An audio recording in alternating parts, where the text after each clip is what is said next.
This is the 2015 Boating Safety Review presentation. These classes are required once every 3 years for Winnebago residents who want to obtain a boating permit. And of course, we encourage you to show this video to any guests that you have visiting for the weekend that are going to be operating your watercraft on the lake. My name is Steve Kirkpatrick. If you have any questions or comments on this presentation, please don't hesitate to call the boating committee and we'll be happy to help. So the goals for today are really to provide a refresher after a long winter. Most of us have not been out on the water unless you're out doing some fishing or just a little cruise, so you're a little rusty. Provide a basic overview for new folks who just moved to Winnebago and don't understand the laws and rules of our lake. To answer any questions you might have, which since this is a video is going to be a little tough for you, you'll have to email them in. And of course to keep our lake as safe as possible. So thanks for listening. So the agenda, we'll go through some basic boating safety, water sport safety, sailing etiquette, a little bit on personal watercraft, some special rules that apply really only to Winnebago that aren't Missouri water regulations, and a little primer on zebra mussel prevention.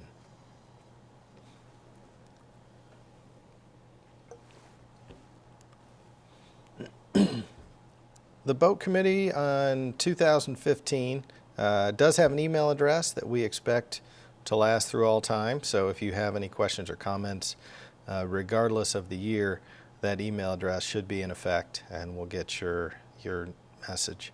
So winnebagoboats@yahoo.com. We tried very hard to get a diverse committee. We've got folks who fish, folks who sail, water skiers, those who just cruise on pontoons, young and old, and North Shore, South Shore, main body of the lake, and those who live back in the coves. So try to make it a diverse group so all aspects of the community would be well represented. If you have any interest in joining up, please give us a call. We'd love some more help. So basic boating safety. To give you an idea why we're here today, I think these are some pretty telling statistics. To begin with, the first few are fairly obvious.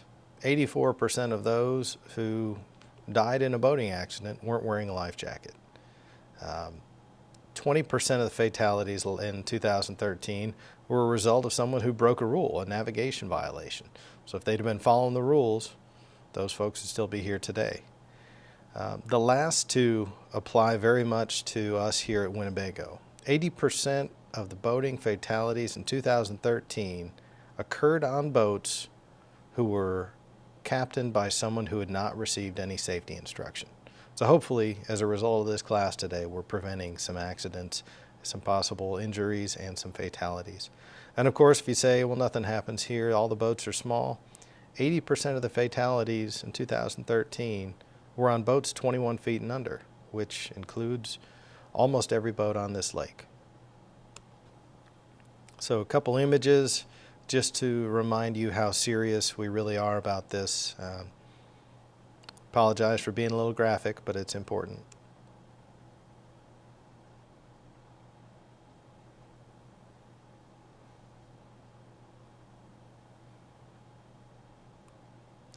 Okay, now let's talk about how to prevent that. First and foremost, the captain of the boat. The captain of the boat is the person who is currently driving. It is not the owner. It's not the oldest person on board or the most responsible person on board. It is whoever is driving the boat at that time, period. They are fully responsible for the safety of the boat and all the people on board, handling the boat in the presence of all the other boats on the lake, both stationary and moving, the safety of all the swimmers, water skiers, everyone in your vicinity who can be affected by what you do as you're driving that boat is your responsibility. You have to take everything into account as far as where you are, where you're going, where you've been, where your wake's going to go, where your tuber is going to swing out to, where your skier might fall. Every last little thing is your responsibility. Of course, we all like to be good Samaritans, and here we actually require it. So if you see someone who is having trouble in this community, we require that you go and assist them to the best of your ability. And of course, as a captain, It is your responsibility to know the rules of the lake and follow them as closely as possible. So Lake Patrol, we will start running Lake Patrol out here around Labor Day weekend. If we have a warm spring, we'll start a little early, and they'll be out through Labor Day or possibly a little later if the budget allows and if the weather allows. That phone number is fairly memorable, 816-808-6060. Looks just like Bob Go-Go, so that is the name that we've adopted for whoever's out there on Lake Patrol that day. Their real responsibility is to enforce and communicate the regulations on the lake, but they do a heck of a lot more. They're out doing a lot of towing. We always seem to have folks whose engines break down, who run out of gas, have miscellaneous other problems on the water, so they're always there to help. But the primary reason they're there is for emergencies. We don't just hire anyone. Everyone that we put on that Lake Patrol boat is CPR certified. We try to recruit from local fire stations, police stations, EMTs. So they're very, very qualified to react if for some reason we do have a tragedy on the water. So they deserve your respect, and we would really appreciate it if you would give them that respect. In most cases, they're just giving warnings and explaining the rules, so be patient. If you disagree, don't disagree with them. Come into the next boat committee meeting and argue with us, and maybe there's a rule that needs to be updated. But when you're on the water, please respect them and do what they say. So one of the primary things that we have to deal with on a small lake is interacting with other boats. And as you're interacting with them in a small space at high speed, it's important to be able to figure out where they're going to be, what direction they're going to go, and anticipate their movements. And that all boils down to one thing, which is right-of-way. So who has the right-of-way? If you're passing another boat, first instance, the boat that is being passed has the right-of-way. They're going a little slower. They may or may not see you coming, so if you are passing another boat, it's your responsibility to alter your course around them and not affect their navigation. If two boats are intersecting, it's very similar to being at a four-way stop in a car. The boat to the right has the right of way, so they will be able to continue their course.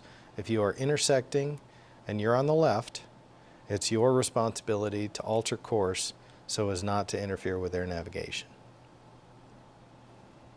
Two boats meet head-on, of course, just like if you're on the road, both will veer to the right. It's natural. We all drive on a road where you're on the right side, so the rules on the lake are the same. If you're heading towards another boat head-on, turn to the right to avoid collision. So there are different classes of boats on the water, and some have right-of-way over others when all things are equal. The first on this list, of course, is boats that are not under power. There's nothing you can do if you're anchored or if you're drifting, so other boats have to, of course, avoid contact. Next on that list is vehicles that are human-powered: canoes, kayaks, paddle boards, floating on a tube, raft, things along those lines. If it's powered by a person, they're second on the list. Third is sailboats. Fourth would be boats that are towing something, whether it be a skier, a tuber, a wakeboarder. Then other power boats. That includes everything from a bass boat to a 28-foot pontoon to a ski boat. They're all in the same category. And last but not least is personal watercrafts. So if you notice something on this list, it goes from least maneuverable and slowest moving to most maneuverable and fastest moving. So the slower you are and the less chance you have of avoiding things, the greater your right of way. And of course, in a small lake, you do have some areas where you're going to operate close to other boats. If you're not sure, if you're looking and you think you have the right of way, if you think the other person doesn't know, just stop. It's a lot better to be safe than to be right and put people at risk. Don't worry about your skier or your tuber. They may fall or stop and complain, but they'll be fine. They won't have run into anyone. They won't be injured. There won't be a tragedy out there in the lake that day. So just stop, and when it's safe, restart, and everything will work out all right. Refueling. We have a gorgeous lake, and at the far west side of the lake, we've got a gas tank with marine fuel. It's gas with no ethanol in it, so it's better for your boat. However, any fuel leaks that take place on that dock, everyone in the lake gets to enjoy for the next few weeks as that water slowly trickles through the lake down to the dam at the far end. So please be very careful not to spill gas while you're refueling your boat. If you've got a tank that's a portable tank that you use on your boat, please take it off the boat and refill it on the dock. It's a lot more stable. There's no waves, less chance of spilling. Make sure you're running your blower. Fill them slowly. You don't want to overflow. You don't want to lock that thing in and walk away and have it overflow all over the boat and the lake. And if you do use outside gas, keep an eye on your fuel system. The ethanol and the gas can actually eat through the rubber seals in some older fuel systems and cause leaks. This is especially prevalent in personal watercraft and outboards just by the nature of how they're built. So every once in a while, take a look, make sure you're sniffing around. If you smell gas fumes, have your fuel system inspected to make sure you're not leaking gas. Missouri state law. This is not us, it is a state law and we will enforce it. All vessels must have a wearable life jacket for each person on board and anyone in the water. If it's a tube with 2 people, well, of course they should have life jackets on, but boat has to have a wearable life jacket that actually fits the user, and it must be in serviceable condition. If it doesn't keep you afloat, it doesn't count. Kids under 7, no matter how loud they scream, have to wear a life jacket at all times while on board any vessel, whether it's your rowboat or a big stable pontoon, doesn't matter. Kids under 7 have to wear a life jacket at all times on the water. Boats 16 feet or longer also have to have a throwable device, which is immediately available. Now, typically, this is a cushion with some handles on it or a ring, the standard things that you'll see on a boat. I think most people are familiar with them. And when we say immediately available, typically we want it next to the captain because they should be the first one to be notified if for some reason someone's in the water and needs help. So they should be quick to react and have this within arm's reach. It's normally sitting right next to the captain's chair, and we recommend that you keep it there. The requirements for life jackets, they do have to be U.S. Coast Guard approved. They have to actually work and fit the people on board. We mentioned that before. They should be accessible. People on board should know where to reach them. They don't have to be out. I think if you go to some area lakes, they actually require that they be out and visible. We don't go that far here, but they can't be, a box of 10 that are still in the plastic stuffed into a corner where it's impossible to get to them. They need to be at least open and usable, maybe stored under the seats, but at least where someone knows where they are so they can get to them if for some reason they need them. Navigation and anchor lights. You'll see a common theme for each of the boats on this list. When out at night, there's 3 lights that are required. Navigation lights include a red and a green at the front of the boat.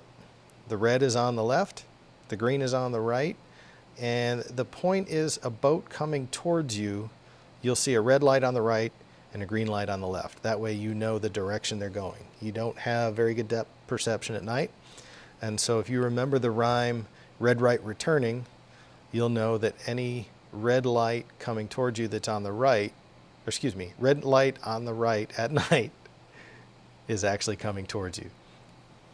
For the white light, it should be at the highest possible point on the boat and visible from all directions.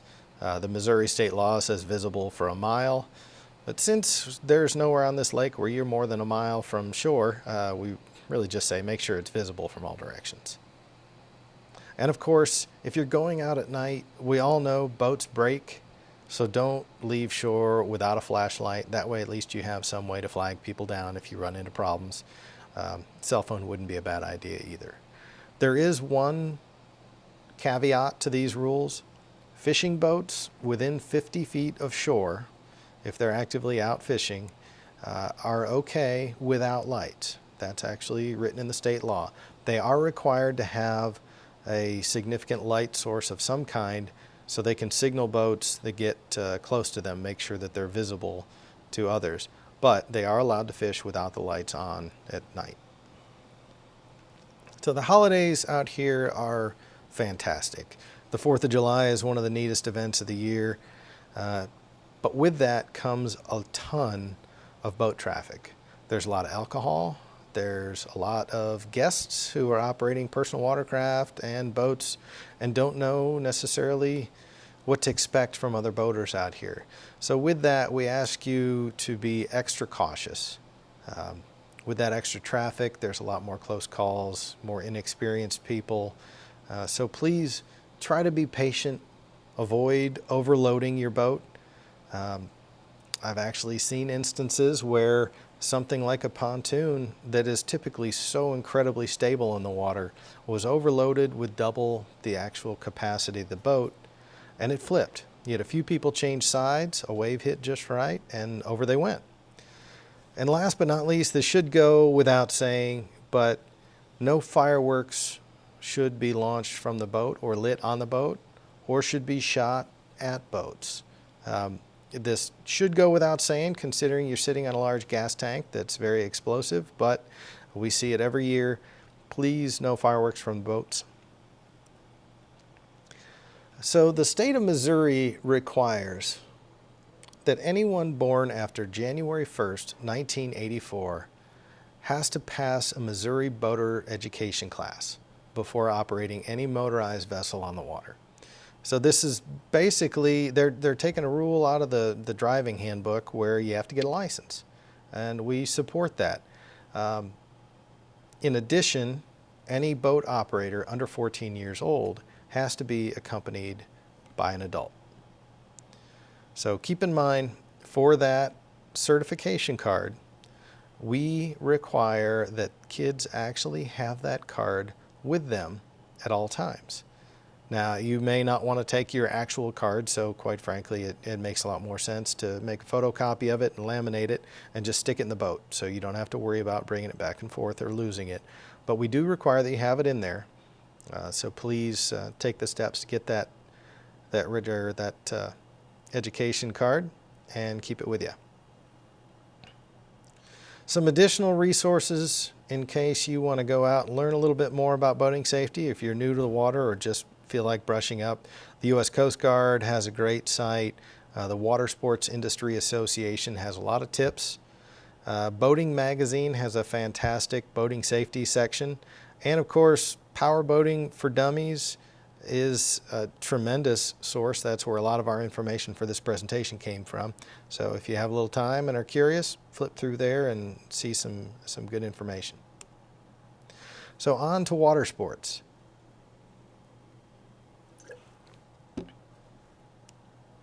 So as you know, Lake Winnebago is an all-sports lake, and we get a lot of activity on the water and all kinds of water sports, from skiing and tubing to wakeboarding, and at the ski show every year, riding things that we're not even sure what they're going to come up with next.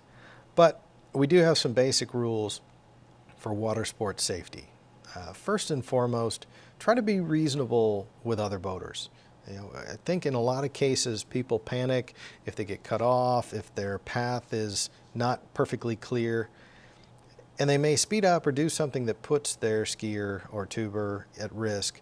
Keep in mind, it's always easier and safer just to stop and drop your skier.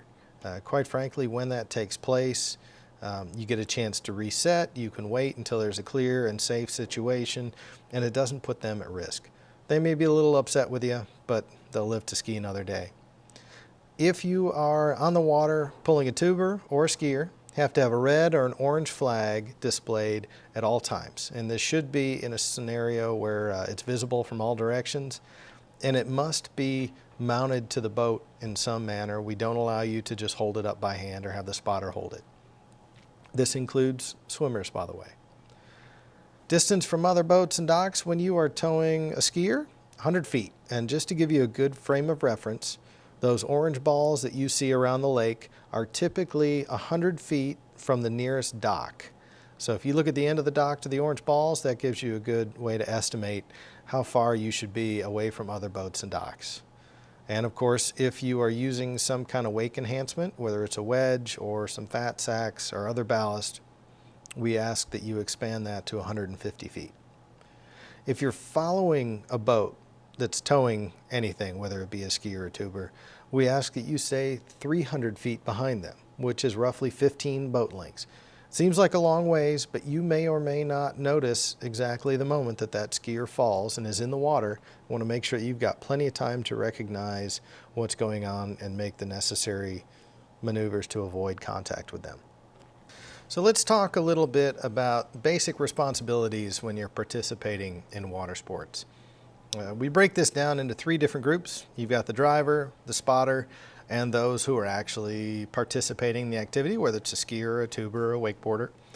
So let's start with the driver. Driver's responsibilities.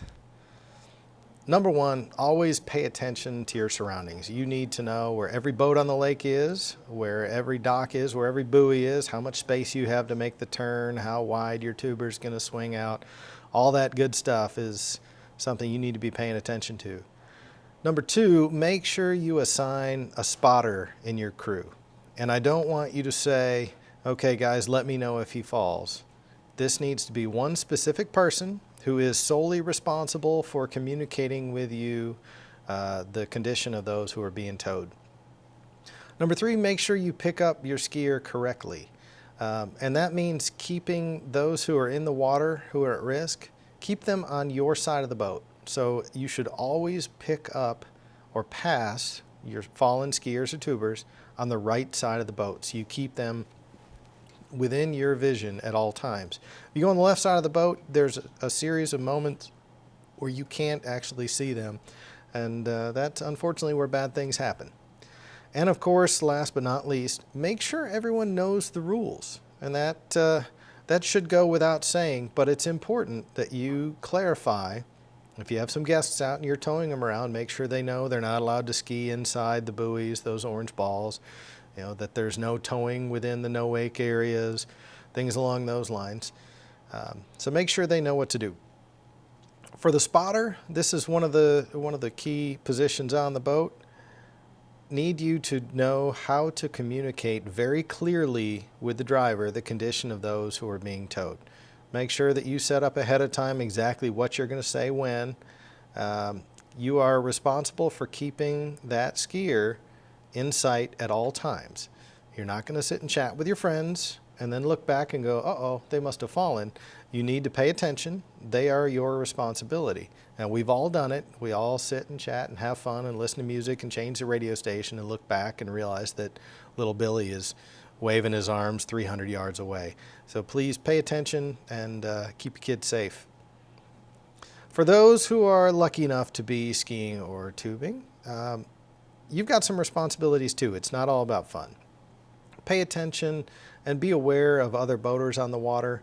If you're on a wakeboard, you shouldn't swing out if you're potentially going to be anywhere near another boat. You are not to go between those orange balls and the shoreline. Let the boat crew know that you're okay after you fall. You take a nasty spill, if you're all right, raise your hand and wave so they know that you're all right. If you're not, they need to be moving it to get back to you to get you out of the water. Make yourself visible while you're in the water. If you're done skiing, take your ski off and stick it up so it's sticking out of the water so you're a little more visible. If you're on a tube, well, it's probably best to raise your arm so you're visible. With a wakeboard, stick the end of the board out of the water. Anything that makes it easier for other boaters to see you will help keep you out of harm's way. You're responsible for always wearing a U.S. Coast Guard approved life jacket. And of course, like we mentioned a few times, stay outside of those no-wake buoys. So we mentioned picking up a fallen rider appropriately in the last slide. And first and foremost, keep them on the driver's side of the boat so they're in view at all times. But there's something else that we ask you to do on this lake that's equally important. And we call them power turns. And we've all seen people do it when the skier falls, the driver guns it and slams it to the right and does this big Baywatch turn that throws in a huge wave the length of the lake. Please don't do that. Quite frankly, it's a waste of time, it's a waste of gas, and it makes our lake a lot rougher than it needs to be. So when you have a fallen rider, put the boat in neutral first. You will quickly drift to a stop, put it in gear, and idle back to the person you have in the water. It does not take any more time. I know the other seems faster and it's certainly more exciting, but both take equal amounts of time, and one is inherently much safer than the other. So put the boat in neutral, drift to almost a stop, and then go back at idle speed to pick up fallen skiers.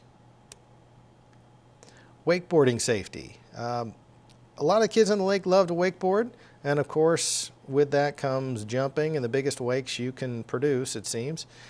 So if you are doing something that produces that big wake, whether it's a wedge or some ballast in your boat, we ask that you stay a minimum of 150 feet from other boats and docks. In addition, you're not to go past the Yacht Club Point to the west side, so make sure you stay in the east half of the lake down by the dam as long as you're using that wake enhancing device. And of course, if you are doing something to create a larger wake, please be aware of that. Make sure that if it's a busy day, you're reasonable with others. Know that you're not putting out such a large wake that you're doing damage, and make sure that you're not disturbing other boaters.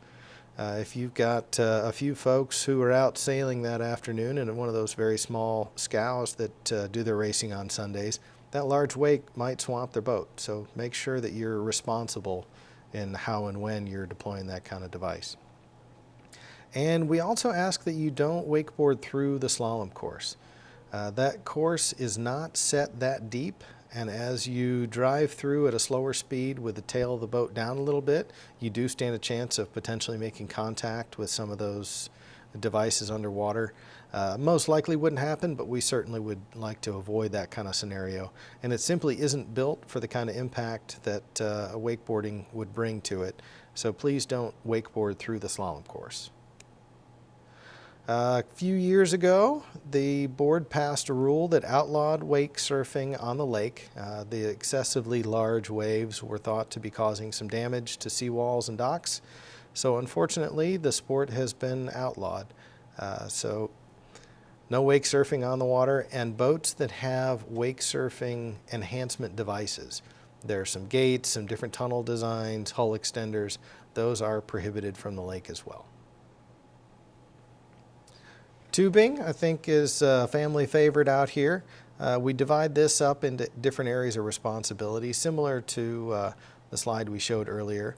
For the driver, make sure that you are following the rules. The maximum allowed is 3 people on one tube, or you can tow 2 tubes, but each is only allowed to have 1 person each. Make sure that you are paying attention to what's ahead of you and around you. I frequently see parents driving their kids, and they are sitting there staring backwards, watching the kids have fun, rather than paying attention to what's in front of them. And of course, that puts things in a very different, very dangerous scenario. So please, that's what your spotter's for. You pay attention to what's in front of you.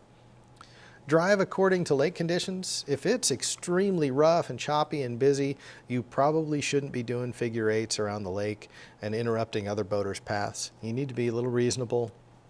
It may be a little less exciting for the kids, but if it's not safe, you're going to have to tone it down a little bit. Last thing to consider for the driver is that tubers can't steer. They don't really have any control. For the most part, they're at your whim. And part of the fun is, of course, making those turns that makes the tube swing out. Keep in mind that that tube is on the end of a rope that's 70 feet long. So as you make that sharp turn and come around, keep in mind they can be 70 feet to the side of the boat by the end of that turn as they whip around and going about twice as fast as the boat is going.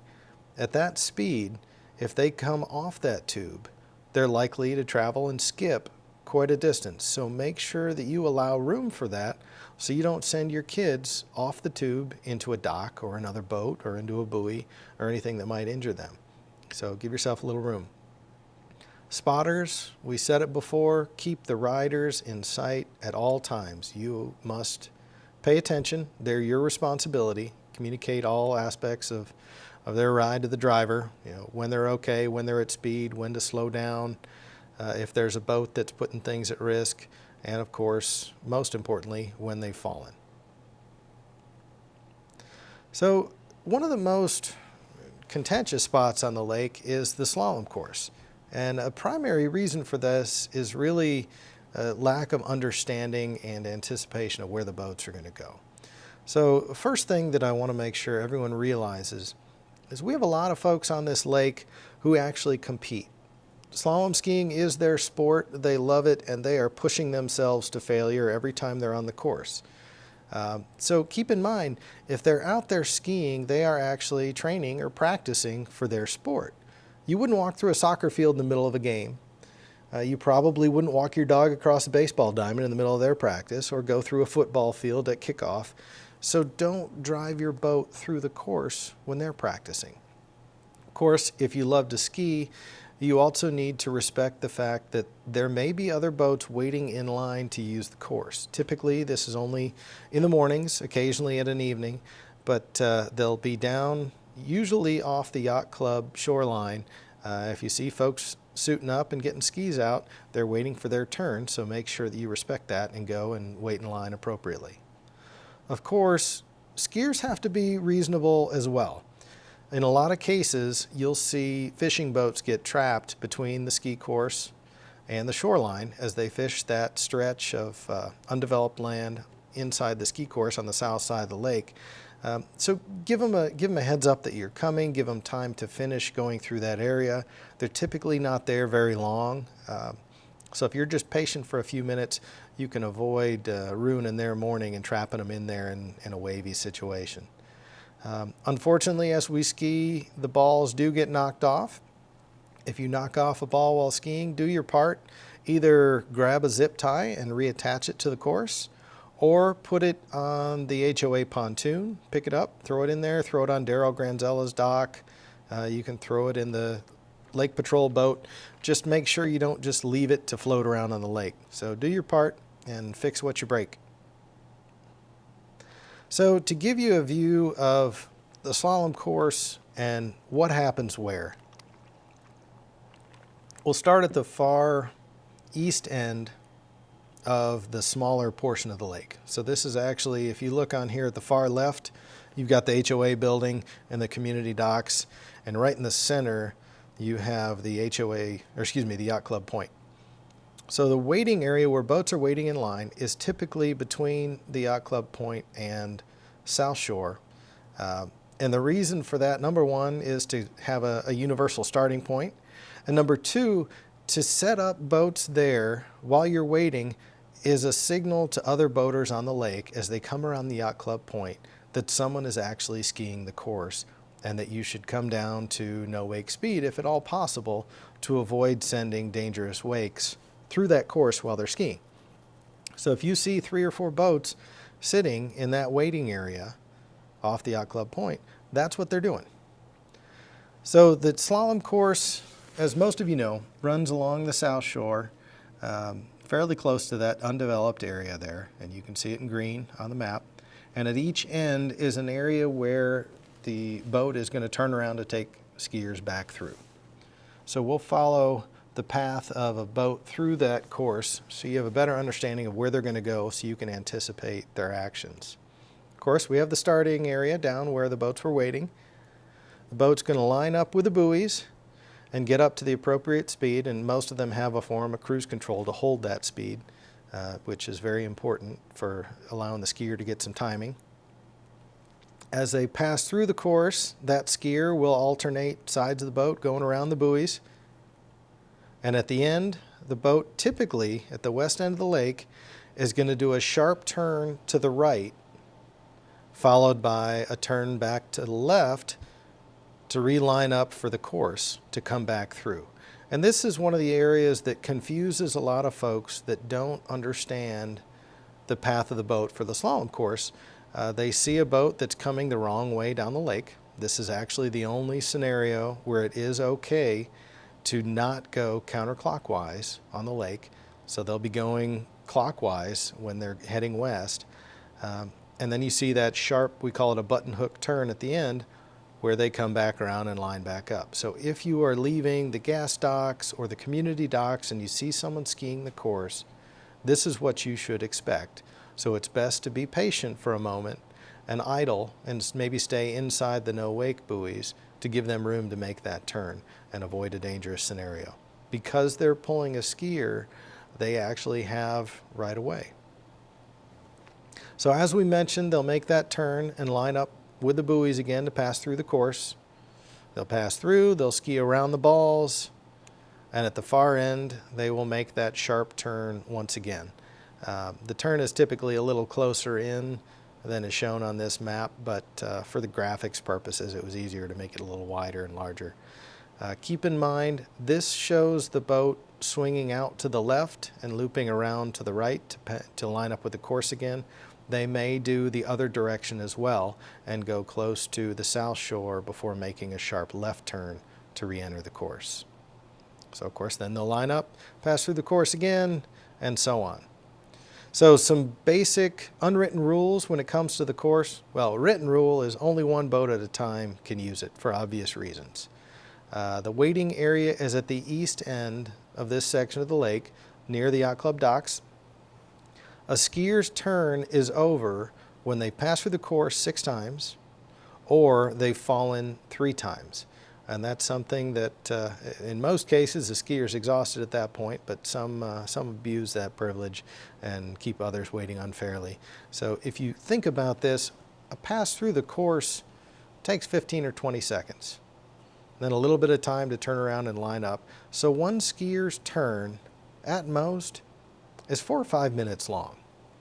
So as you're in this area of the lake looking to go elsewhere, and you may be a little annoyed at waiting, but it's just a few minutes, and if you can be patient, you can keep from causing some injuries and some serious problems by throwing big wakes into the course. Once they're done, by all means, blow through there at top speed, and that produces the smallest possible wake and the least amount of disruption. So I think every weekend there's at least one shouting match on this lake due to something silly. Someone cut someone off, someone didn't like the way they made a turn or this or that, or they got too close to some people in the water. Most times it's a simple misunderstanding. So remember, these are your neighbors, you're out on the lake, you're having fun. Tone it down a notch, be polite and respectful of your neighbors. And if they do something wrong, there's nothing wrong with going over and talking to them about it. There's no need to scream obscenities or anything ridiculous. Most times it's a simple misunderstanding. So at the end of the day, just have some fun. We live in the greatest community out here. Keep that in mind as you're getting angry. So Lake Winnebago boating safety review sailing etiquette. We've got a small fleet of small sailboats on the lake. As you remember from our right-of-way discussion, they're pretty high on the list. So when they're on the water, they have right-of-way over every power boat out there. This group is kind enough to organize and do their fleet races Sunday mornings from 10 to 12. So if you think about it, they minimize any disruption to the lake by going out on one of the slowest times of the week and doing it only for a few hours a week. So we ask you to give them plenty of room, avoid making large wakes, try to minimize any disruptions to this group as they go out. You'll typically see a pontoon boat out with them who's setting up buoys for them to make turns around and setting up their course and act as a spotter and try to cause everyone to recognize what's going on. So you don't have to necessarily stay off the lake when they're out there. They're actually quite fun to watch, but they do appreciate it when you give them a little bit of space to get out there and do their races. Personal watercraft safety. These are a lot of fun to be on and probably the most annoying thing on the lake when you're not the one on them. And I think everyone agrees with that. Some different things to keep in mind. Number one, if you're driving a personal watercraft, you are required to wear a life jacket, as are all of your passengers. It's important to know your limits. if you're new to it, you shouldn't be doing 30 miles an hour and trying to cut sharp corners. You're going to end up falling off and hurting yourself. So take it easy. Be safe on those things. On this lake, we don't allow you to tow any skiers or tubers. I know in some areas that is legal. Here it is not. They are not equipped with lights and are not allowed to be operated on the lake after sunset. So keep in mind, no personal watercraft at night. They are required to follow all basic boating rules. So everyone wants to zip all over the place on these because they're so nimble. But remember, you're still required to go counterclockwise around the lake. You're still required to respect no wake zones and go at idle speed through them. Every rule that applies to a large boat also applies to a personal watercraft. Because they are so fast and so nimble, unfortunately, personal watercraft never have the right of way on the water. So keep that in mind. If you are on a jet ski, it is your responsibility to get out of the way of every other vessel on the water because you are the most maneuverable craft out there. If you're driving these, at some point in time, you will flip it over. That is the nature of that kind of watercraft. And so you should make sure that you know the correct way to turn it upright again. When they capsize, if you rotate it in one direction, you'll be fine and it'll start right up. If you rotate it in the wrong direction, in many cases, it actually can cause some issues with your fuel system, potential flooding and other damage. So make sure, take a look at your manual and make sure you know how to right your watercraft appropriately. And last but not least, when it comes to personal watercraft, you are responsible for your guests and their actions. If they're on your boat, doesn't matter, you are responsible for it. So with that in mind, if you bought a new motorcycle, you're not going to give the keys to someone who's never driven a motorcycle and tell them to take a lap around the neighborhood. Yet, for some reason, we do that with personal watercraft without blinking an eye. You send them out and let them do whatever they want to do and laugh when they fall. Teach them a little bit. Explain to them the rules of the lake. Explain to them how this thing works and make sure that they're safe on it before you just turn them over and send them loose. So some basics of personal watercraft. You are required to have a safety lanyard or kill switch attached to you at all times. It can be attached to your life jacket, it can be on your wrist, but it does have to be there and equipped so that if you do fall off or become separated or out of control, the engine on that thing stops rather than going at full speed into the dam, into a dock, into a boat or a group of swimmers. Something to make sure that you teach your guests who have never driven a personal watercraft. You've got a water intake on the bottom and a steerable jet on the back. The output of that jet is very, very powerful and very dangerous. Someone in the water can be hurt by that output. I've actually seen a few folks go to the hospital because of it with some pretty ferocious injuries. The other thing to keep in mind is that if you are not using the throttle, you do not have the ability to steer. It is just going to go straight. And so one of the things that you see with those who are not experienced in driving these is they will squeeze the throttle, get going too fast and be shocked with the amount of power that the thing's got. They let go of the throttle in a panic and then turn the steering wheel, and of course, nothing happens. So keep that in mind. Make sure they know that a little bit of throttle is required in order to turn this thing. There is no rudder. Wake jumping, there's nothing wrong with jumping a wake on the lake as long as you are significantly back from the boat that created the wake. The main reason for this is blind spots. If you take a look at this drawing in the sort of grayish greenish area, that's the line of sight for the person on the jet ski. You've got a triangle that's blocked by a boat and you can't really see very well what's behind it. At the same time, the boat going the opposite direction has a blind spot and can't see you behind the other oncoming boat. So you jump that wake from your blind spot and you're coming out of nowhere and that other boat can't see you. So please keep that in mind when you're on a wave runner or a jet ski. No wake jumping directly behind boats. That is a very foolish practice. So being a small lake, there are a few rules here that, well, rules and just basic etiquette things that we like to educate people about. And so we'll run through a few of those now. Number one, it is not necessarily illegal, but it is absolutely frowned upon in this lake. We please ask you to avoid plowing. So with that, I guess the first question is, what is plowing? Well, boats have three different modes when they're in the water. If they are floating or at idle speed, they're sitting in the full weight of the boat is pushing down. We call that displacement mode, where it's just displacing the water. The hull isn't lifting the boat in any way, shape, or form. So it's sitting as deep as possible. When you accelerate out of displacement mode and are starting to get up to speed, we call that plowing mode. And that's typically between 6 and 15 miles an hour. And what happens is the engine pushes the boat forward and the boat starts to lift. So the hull is lifting the front of the boat out of the water, but it is not up on plane yet. And so what you have is the back of the boat is pushed deep into the water, creating a very large, very steep wake. And of course, once the boat gets up to speed, it will flatten out, and that is called being on plane. And at that point, the lifting power of the hull is in full effect, and a smaller portion of the boat's in the water, making the wake much smaller.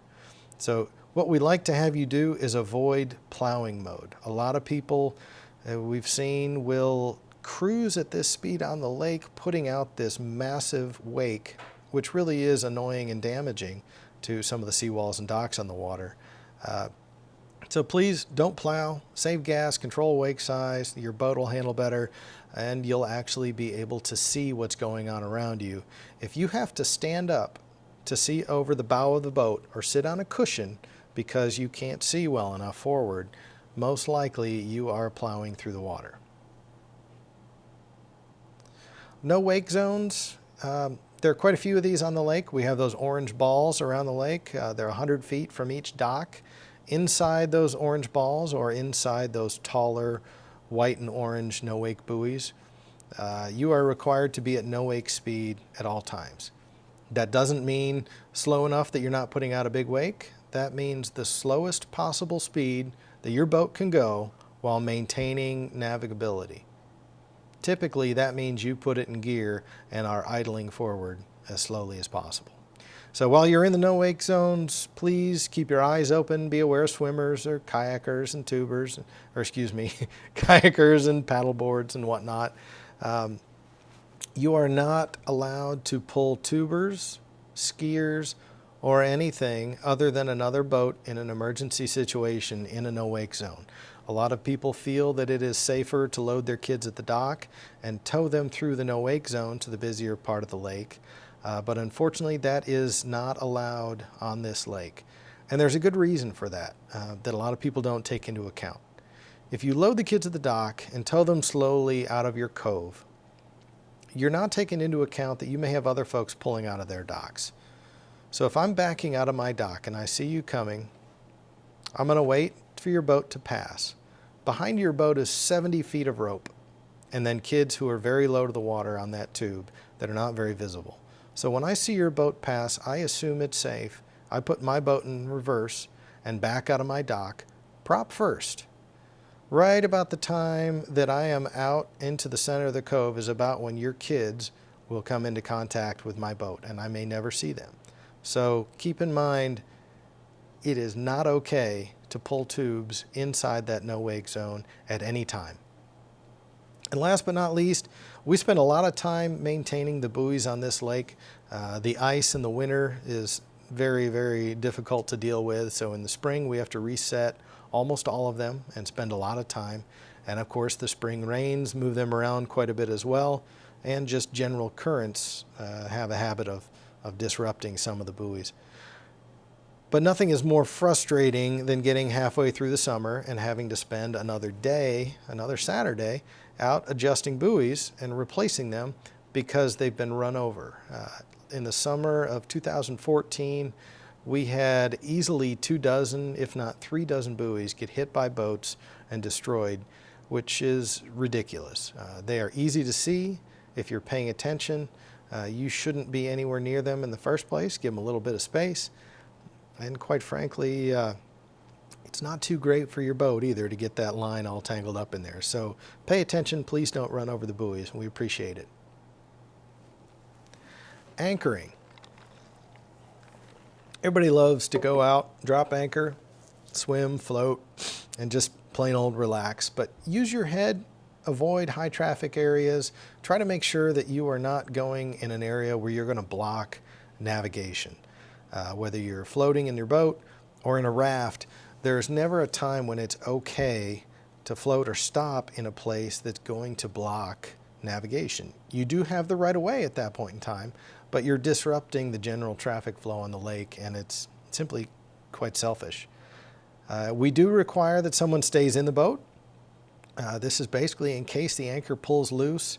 We get a windy day out here and that anchor pulls loose. There's no way you're going to catch that drifting boat while you're swimming, and it's going to end up banging into another boat, causing problems, hitting someone's dock, doing some damage, none of which are a good scenario. So someone needs to be in the boat to maintain control in case that anchor pulls loose. And of course, be considerate. When you are anchored and floating, there's nothing wrong with playing some music and having fun, but keep in mind that you are in your neighbor's backyard. There's no reason to be shouting with bad language or acting in some lewd manner. Simply, I don't want to be in my backyard and look out and see someone relieving themselves after having a few beers. That's not okay. And quite frankly, it's one thing for me to see it. It's another for my kids to see it. And your kids. I'm sure very few people will disagree with me on this. If you are playing music, keep in mind there's a good chance not everyone has the same taste as you. So playing it excessively loud is not okay. Be a little respectful of those around you. They probably want to hear their own tunes. And of course, try to respect others' privacy. Stay off their docks. That's enough said there. So some other etiquette issues: keep the lake clean. Don't let trash blow out of your boat. If you go out to the Lake of the Ozarks, it's disgusting to see how many people will finish a drink and take the can or bottle and just hold it in the water and sink it. There's no reason for that. You're not that far away from home. Keep your garbage, keep your cans and bottles in the boat and throw them away when you get back. And of course, this also applies to being in your yard. All the storm drains in this community run directly into the lake. So if you are in the yard, don't put animal waste down there. If your dog does their business, it doesn't need to go in the storm drain and right out to where you swim that evening. Don't pour used motor oil down the drain. Everything that goes into those drains goes directly to the lake. So keep that in mind. Please respect our lake patrol. We mentioned this before. Have a lot of folks who are extremely rude to them, and it is not appreciated. They do have the ability to suspend your lake privileges, so keep that in mind. Treat them with a little respect. We expect you to respect the rules of the community and follow them. And you are responsible for the etiquette and actions of your guests at all times. If they break the rules, they can actually do some things that will force you to lose your lake privileges for a little while. So make sure that they're acting appropriately. So last but not least, remember, you're in your neighbor's backyards. Keep that in mind as you're out on the lake. It's a big, fantastic resource that we all share. Make sure that you are sharing it. So the biggest threat that we have to this lake at present, unfortunately, is zebra mussels. You hear us harp on this fact all the time. You'll see articles in the Signal, you'll see it in the safety presentations, you'll see it in the regulations and see it on our tests. There are even signs up at the different boat ramps in the community. And this is for a very good reason. So let's start with a little review of what zebra mussels are.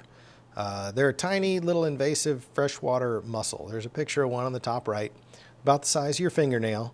And they came to North America in the late 80s from a cargo ship. It started in the Baltic Sea, and as it took on water in the Baltic Sea, it took in some mussels and some mussel larvae. Across the Atlantic, came in through the St. Lawrence Seaway, and unfortunately, when it got into the Great Lakes to get through the the locks, it dumped its ballast to float higher in the water, and bam, here we go. Now zebra mussels are introduced into North America. So they typically live 4 to 5 years, and after as little as 6 to 7 weeks, they start to reproduce, and they can lay up to 1 million eggs a year. Once those eggs hatch, the larvae can drift for several weeks, and they can actually survive without water for up to 7 days. And this is the scary part. If you keep that in mind, you've got a week of something that's dry that can be dropped into this lake that can actually bring zebra mussel larvae with it. So they typically cling to solid objects, boats, docks, seawalls, sprinkler pumps, buoys, ladders, you name it. And so they'll typically coat those things as they aggregate and collect on them. So why do we care that there's some mussels out there growing on our solid objects? Well, quite frankly, they're a fairly significant nuisance. If you imagine the smell of 1 million dead mussels on the shoreline when the water drops in August next summer, not exactly a fantastic odor to enjoy on a nice Saturday afternoon in your backyard. As they proliferate throughout the lake, they filter the water and make it very clear. That allows a lot more sunlight to get to the bottom, which increases growth of a certain type of bacteria that dies when the water gets warmer. Then it washes up on the shorelines, decays, and is an absolute horrible odor, and can also cause some water quality issues. Because they cling to solid objects, if you have dock ladders or whatnot, they'll be coated with shells that have razor sharp edges on them and can actually cause some pretty significant injuries. So as your kids climb out of the lake on Saturday after going for a little swim that morning and cut their feet on the ladder, you're probably not going to enjoy the rest of the day as they get some stitches in the hospital. They cause a lot of damage. Ask anyone who lives at Lake Lotawana how their sprinkler pump's working. Quite frankly, as they grow and spread, they will cling to that pump intake, and they'll come up and get sucked in through your sprinkler system and fill your pipes. If you're not running that every day, they do have time to grow and actually attach to the inside of that pipe and clog it up, causing pumps to burn out. So just to give you an idea, the Great Lakes spends over $500 million a year simply trying to manage zebra mussel issues. So they also damage the ecosystem. As they filter the water, they take out the food sources, and the fish population will decline. There are a lot of folks who tout this lake as one of the greatest places to fish in the area, and that wouldn't be the case anymore if we became infested. They attach to and kill the other mussels in the lake, which are actually good and improve water quality, so your water quality decreases. They do clear the water up, but that clarified water, we mentioned the bacteria before, it also causes the temperature of the lake to increase, which can cause some issues with bacteria. And of course, the extra sunlight on the bottom causes weed growth to be very explosive. Well, this is a very shallow lake. If we didn't have that murky water, just about every area of this lake would be infested with a very thick mat of weeds, which would make it very difficult to navigate by boat. So a few examples of the damage that they can do in a short amount of time. On the left, you've got a boat prop that's covered in mussels. So to give you an idea of the size of them, that's a typical boat prop that you'd see on a pontoon boat or a fishing boat out here. On the right is a boat lift. You've got the tanks that sit in the water. You can see how the mussels have accumulated on them. On the left here on this slide, you see some irrigation pipes. As we talked about sprinkler systems and pumps burning out, you can see how they've begun to cling to the inside of that pipe. And on the right, a beer bottle that came off the bottom of a lake, even to that slippery glass, they're able to cling. So in order to avoid this problem, we've implemented some fairly strict regulations. So I'll give you a moment to read this.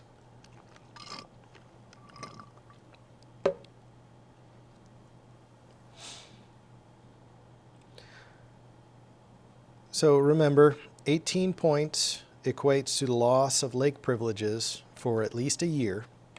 And you hear a few people complain about the impact of a $5,000 fine and saying that's a little ridiculous. I want you to keep something in mind. If you are responsible for the introduction of zebra mussels into this body of water, that $5,000 is the least of your worries. Every single person who has a pump burnout due to zebra mussel damage is probably going to sue you for the replacement of their sprinkler pump. Everyone who is injured because of zebra mussels on their boat or on their ladders on their dock or this or that will probably sue you for injuries. You're going to have boat damage, cooling systems become damaged. The amount of lawsuits that you're going to receive from individuals on this body of water knowing that you were responsible, not to mention the decline in property values, will be through the roof, and you may as well find a hole to go hide in for the rest of your days. So a few things to keep in mind to avoid this problem. Number one, watercraft, if you take your boat to another body of water, we have not made this illegal, but we have implemented some rules to safeguard ourselves. When you're done, we expect you to inspect your boat, clean it top to bottom, drain it, all water from your cooling system, from your ballast to just the water that sits in your hull needs to be drained, and the boat needs to be quarantined and dried for the according amount of time. So if you look here in the summer when it's hot, it's as short as 7 days, but as it gets a little cooler, that time frame expands significantly. And this is basically how long it takes for those mussels to die. So when we say clean your boat, that doesn't mean wipe it down when you pull it out of the water. It requires a 10-second exposure of 140-degree water in order to kill mussels. A typical car wash or the water at your faucet at home is only around 104, which requires 20 minutes of exposure to kill these guys. So that really isn't going to be adequate. We have worked with the car wash on 150 down by Casey's, and they have a special stall that is marked for a boat wash, and they have guaranteed, they put in a new heater for just that stall with a guaranteed 140-degree water. So please use that. Make sure you get all mud and plant fragments off the boat. Like we said, drain all water from all potential areas that could carry larvae, and that includes the engine cooling water. So if we're careful with boats, keep in mind the same thing can happen with a trailer. So we've implemented some new regulations with regards to boat trailers. Typically, this only applies to pontoon boats and occasionally some personal watercraft. Those are the watercraft that may not have a trailer that they purchased with the boat. So we have signed up a few marinas and service shops in the area that have agreed to provide dedicated trailers to Lake Winnebago only, and we actually allow them to service Raintree as well, simply because Raintree's water flows into our lake anyways. You can add Blue Springs Marine to this list with Midwest Easy Services and John's Marine Service. They actually have registered as well. And what we'll do with their dedicated trailers, we'll actually give them a Winnebago sticker. So as they come to the ramps, you will recognize that sticker and the fact that they have been approved for this lake. So if you are at the ramp and you see a boat trailer without a Winnebago sticker, we expect you to call the police. Address the individuals, tell them they're not allowed in the lake, and call the police. They are, in fact, trespassing. It is required. Any boat trailer that is approved to be used in this lake will have a Winnebago sticker on the tongue. So there are some other options. If you don't want to use one of the marinas that have provided a dedicated trailer, the HOA has purchased a pontoon trailer. You can rent it to have your boat serviced. It's as inexpensive as $10 for 3 hours, or I believe a day rental is around $50. And of course, there's also a Winnebago Trailer Club. And I put Ken's name on there. He, I believe, manages it and would be more than happy to have some new members. So when you go in to get your boat stickers this year, keep in mind, if you want a sticker for your trailer, if you plan to use that trailer on this lake, you have to request one. We are not going to give them out automatically as we have in the past with boat stickers. It will be a corresponding number to the boat that you put on it. Make sure you use it, because like we mentioned, if you're on the ramp and you don't have a sticker, you will be confronted. And of course, keep in mind, we are not charging anything for watercraft trailer stickers. We haven't added a new fee or anything along those lines. So simply just say, I want a sticker for a trailer, and they'll give you one. Last but not least, we can't fix everything. When it comes to zebra mussels, we're trying to do as much as possible without putting regulations in place that impinge on your rights and your lake privileges and take the fun out of things. But we do need you to understand what's going to put us at risk. So boats, we have our regulations. We implemented some trailer regulations, but a lot of the responsibility for keeping these zebra mussels out of the lake still comes down to the resident. So if you have contractors coming out and doing some work on your boat or fixing your dock, if you have things delivered that are going to be in the water, make sure that you keep these rules in mind. It is your responsibility to make sure that any contractors out here doing work for you are following the right rules to keep our lake free of these zebra mussels. If they've been doing work at Lotawana or another lake that is infested, they could very easily bring some equipment over that still has larvae on it and infest our lake. So make sure that they're following the proper cleaning and quarantining practices before doing anything that affects the water of this lake. So thank you very much for listening. For more information, go to the Lake Winnebago website. There is a boat section that has the rules. There's a copy of this presentation on there, the boating safety test. If you want some more information, you can go to the Coast Guard website. There's a safety course for those who were born after January 1st, 1984 to get that boater safety card. There's the address there for that. And of course, if you have feedback, comments, complaints, questions, problems, let us know at winnebagoboats@yahoo.com. So thank you very much.